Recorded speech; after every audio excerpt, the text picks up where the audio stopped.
Estou aqui, vou apresentar um trabalho, né, junto com as que eu desenvolvo, junto com as minhas companheiras Francisca Miquelon e Raíza Roveda. O complexo da fábrica Eber está situado na Serra Gaúcha, na região sul do Brasil. Aqui temos uma vista aérea da cidade, onde é possível observar a fábrica e como a cidade se desenvolveu ao seu redor. A origem da cidade de Caxias do Sul é de 1875, quando houve o primeiro grande processo de imigração italiana para o Brasil. A cidade começa a se desenvolver com o comércio de subsistência, que fazia circular produtos agrícolas e objetos manufaturados provenientes de funilarias, carpintarias, marcenarias, olarias, moinhos, sapatarias, alfaiatarias, etc. Então, seria um estágio embrionário da economia baseada na habilidade manual e na pequena escala de produção. Gradativamente, surgiram os armazéns de secos e molhados e os empórios, lugares onde se comercializavam diversos produtos, desde tecidos, artigos de perfumaria, ferramentas e gêneros alimentícios, produzidos para a própria colônia. Essa diversidade de produtos indica o desenvolvimento da cidade e uma primeira transição de uma economia de subsistência para a produção e comercialização de bens de consumo em excedente e o potencial de distribuição para além do âmbito do local. Os produtos produzidos para o consumo das próprias famílias passaram a ser comercializados no mercado. E destaca-se aqui a produção de vinhos, queijos, produtos advindos do trigo, do linho e da seda. Desse modo, a indústria de transformação de produtos agrícolas desenvolveu-se e impulsionada em grande parte pelo capital gerado pelas próprias trocas comerciais. Essa simbiose entre o comércio florescente e a nascente indústria de transformação lançou as bases para a futura prosperidade econômica da cidade, que viria a tornar-se um polo de referência nos mercados regional e nacional. Cabe destacar que, em 1910, foi inaugurada uma conexão ferroviária na cidade, ligando com a capital do estado, contribuindo assim para a industrialização da cidade. Então, esses são os primórdios da industrialização da cidade de Caxias do Sul. A empresa foi fundada em 1886, como uma pequena funilaria, sob a direção de Luídia Carolina Eberle. Foi oficialmente estabelecida como uma indústria metalúrgica em 1904 por seu filho Abramo. Suas atividades tiveram início com a fabricação de artigos de montaria em prata e metal. Ao longo da sua trajetória, a fábrica produziu talheres, aviamentos metálicos e equipamentos industriais, entre diversos outros produtos, de utilidade doméstica e industrial. A fábrica teve um papel importante nas transformações econômicas da região da Serra Gaúcha, sendo a base do que é hoje reconhecido como um polo metalúrgico. A metalúrgica Abramo Eber teve a sua expansão e chegou a ter 9 unidades fabris, espalhadas por 3 grandes complexos industriais. Com a entrada do capital internacional, ela foi adquirida por grupos internacionais, que, obviamente, vislumbraram o potencial econômico do setor. A partir do ano de 1994, ela passou por outra grande reorganização e passou a ser do Grupo Mondial S.A., a qual segue a produção em funcionamento e manteve a marca Eber. Entretanto, o complexo fabril central, conhecido como Complexo Maesa, foi desativado e, posteriormente, reconhecido como patrimônio cultural, mas atualmente está em estado de abandono, quase 100%. Desse complexo, 2 dessas fábricas ficaram sob posse do município, enquanto uma foi adquirida por um grupo privado. Uma das unidades mantidas pela prefeitura tornou-se um espaço de cultura e memória do trabalho fabril, como resposta a um intenso movimento social da cidade, que reivindicava seu uso para o local.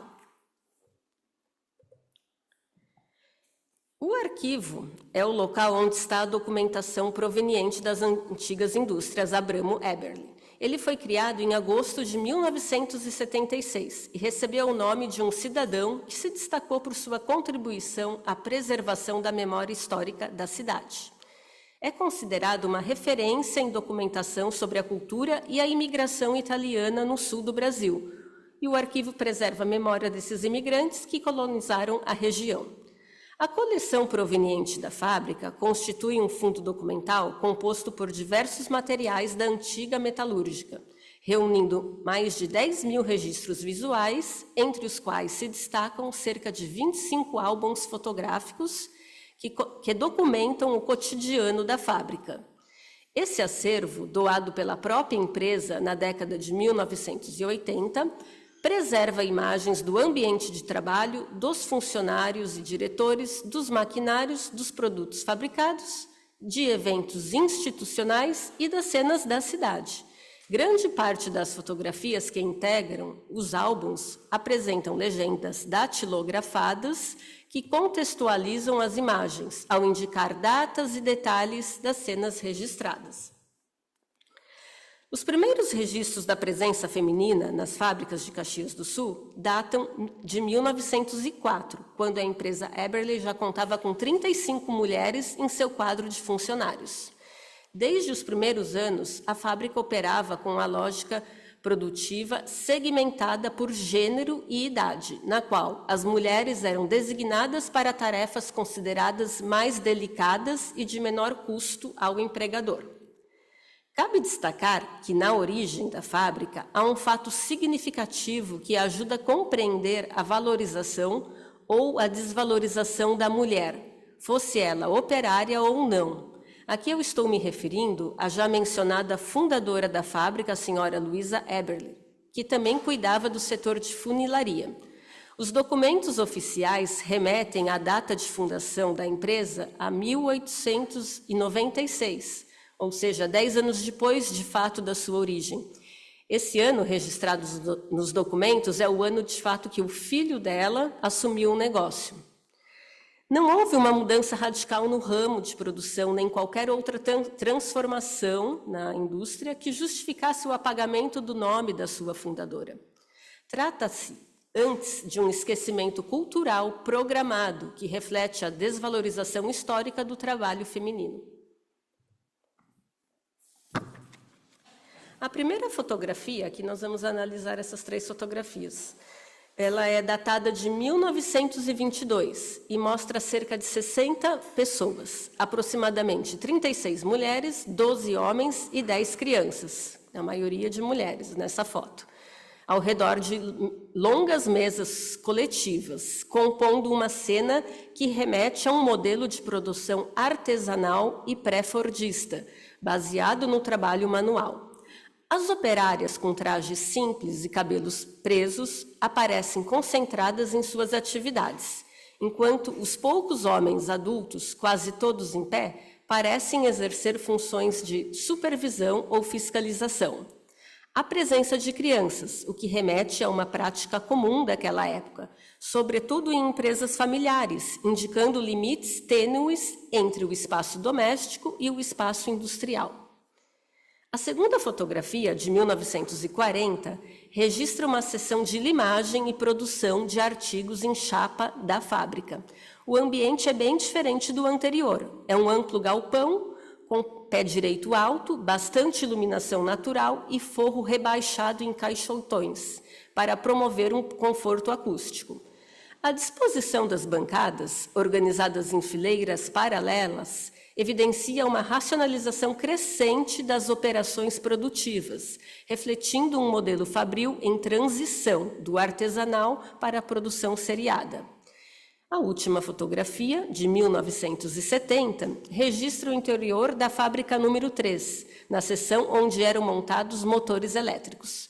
O ambiente revela o avanço na organização do espaço industrial, com iluminação artificial, padronização das bancadas e equipamentos, delimitando as áreas de trabalho.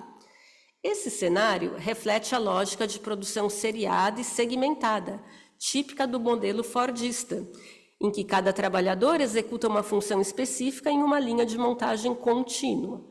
A racionalização do espaço e dos processos evidencia o amadurecimento industrial da empresa inserida nos modelos de produção em massa. Principalmente nas duas primeiras fotografias, evidencia-se que os funcionários foram orientados a interromper suas tarefas para olhar em direção à câmera. Entretanto, a cena não transmite uma pose formal ou ensaiada. Observa-se a intenção na construção da imagem em mostrar o ambiente de produção e de trabalho. Ao longo dos 3 momentos analisados, observou-se a constante presença feminina no funcionamento da fábrica.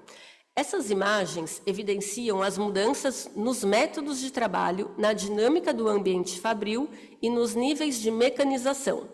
Destaca-se o processo histórico marcado por adaptação e resiliência do trabalho feminino frente às mudanças do avanço industrial, ainda que delimitadas por uma divisão de gênero. As fotografias analisadas não apenas documentam o cotidiano fabril, mas também funcionam como testemunhos visuais dos modos pelos quais o trabalho feminino foi construído, institucionalizado e representado no interior de uma das maiores indústrias da região sul do Brasil, e são indicativas de uma intencionalidade da empresa em registrar momentos de produtividade relevantes para a construção da imagem institucional. E aqui eu finalizo essa apresentação com fotografias do estado atual desse complexo fabril, né, onde ela está situada, e em estado de abandono, em apenas uma das salas, que tem um projeto de um memorial que conta um pouco da história da fábrica. Agradeço pela atenção de vocês.